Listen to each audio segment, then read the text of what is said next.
Okay, I just wanted to do a quick update on these 468 tools, the AN fitting tools. This is the 468. So you just set your fitting in there, and then what you do is you'll put your pins in. Once your fitting's in there, your pins just slide in, and then you set it in your vise. I mean, you probably have a bigger vise than this, but what you want is you don't want to clamp this down super tight and break your tool. You want the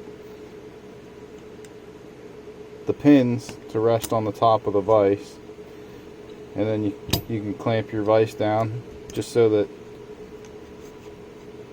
it holds it steady, and then you just shove your hose in there.